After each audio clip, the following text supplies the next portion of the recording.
اعوذ باللہ من الشیطان الرجیم بسم اللہ الرحمن الرحیم۔ اللہ کے سوا کسی اور کی اطاعت جس سے اللہ کی معصیت لازم آتی ہو شرک۔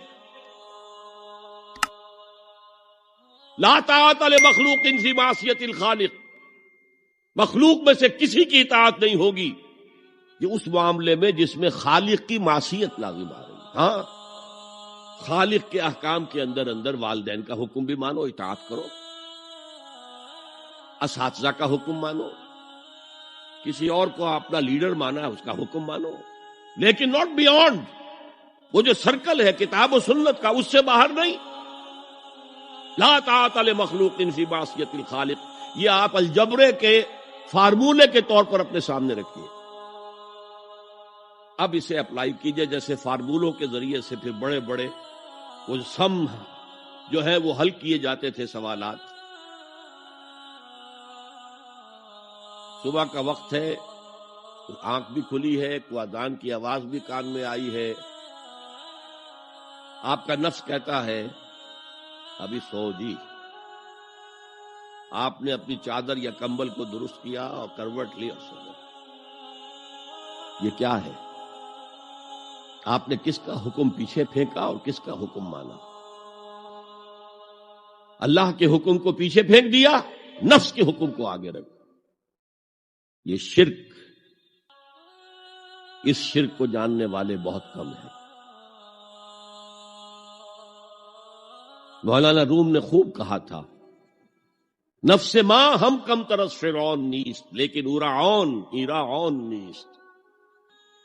میرا نفس بھی فرعون سے کم نہیں ہے۔ فرعون نے کہا تھا نا الیس لی ملک مصر وہذہ الانہار تجری من تحتی، کیا اس ملک مصر کی حکومت میری نہیں ہے؟ اور سارا جو یہ آپ پاشی کا نظام ہے، انہار کا نظام ہے، وہ میرے کنٹرول میں نہیں ہے؟ جس کا چاہوں موگا کھلا رکھوں، جس کا چاہوں بند کر دوں۔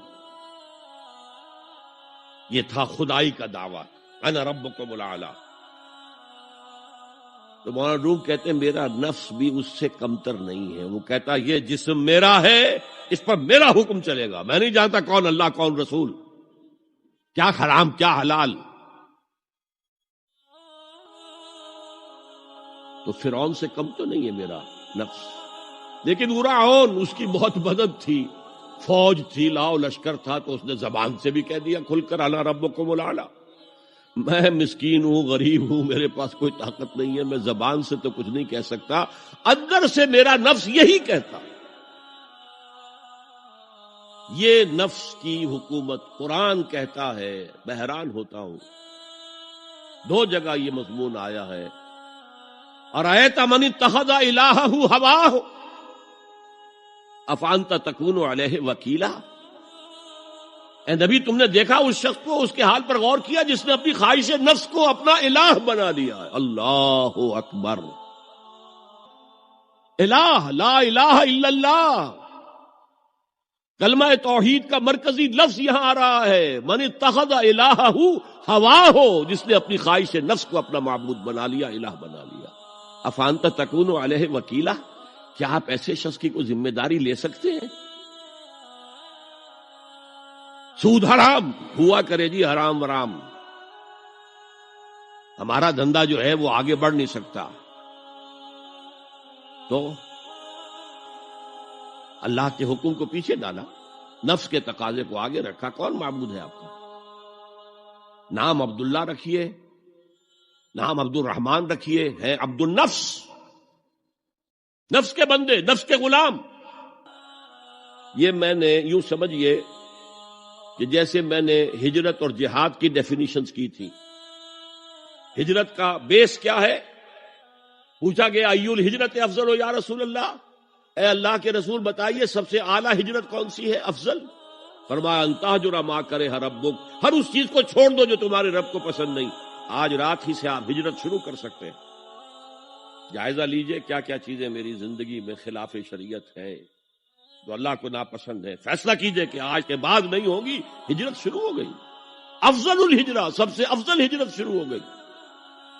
لیکن ٹاپ پر لے جائیے تو یہ ہجرت جب اللہ کے دین کو قائم کرنے کی جدوجہد اس مرحلے پر آ جائے کہ اب باطل کے ساتھ ٹکراؤ ہے اور اب چاہیے کہ ساری قوت ایک مرکز پر جمع ہو جائے. ہجرت فرض کر دی گئی. وہ ہجرت گھر بار چھوڑ کر، اہل و عیال کو چھوڑ کر اور مکے کے بھیڑیوں کے رحم و کرم پر چھوڑ کر اپنے گھر والوں کو جو لوگ ہجرت کر کے آئے. حکم تھا. ہجرت مدینہ فرض تھی، ہجرت حبشہ فرض نہیں تھی. صرف اجازت تھی کہ جن سے سختیاں نہیں جھیلی جا رہی مزید وہ چلے جائیں. تو ہجرت کا یہ ابتدائی نقطہ، انتہا یہ. جہاد، المجاہد من جاہد نفسہ، جہاد تو یہاں سے شروع ہو گیا، اپنے نفس کے خلاف جہاد کرنا. صبح نفس نے کہا ابھی سو جاؤ، آپ نے نفس کی بات کو رد کیا، اپنا کمبل اٹھا کے پھینکا، اٹھے، وضو کیا، نماز کے لیے آپ مسجد چل دیے. آپ نے جہاد کیا نفس کے خلاف. یہ افضل الجہاد ہے. اور سب سے چوٹی اوپر یہ ہے کہ جب وہ حق و باطل کی جنگ ہو تو جان ہتھیلی پر رکھ کر میدان میں حاضر ہو جاؤ.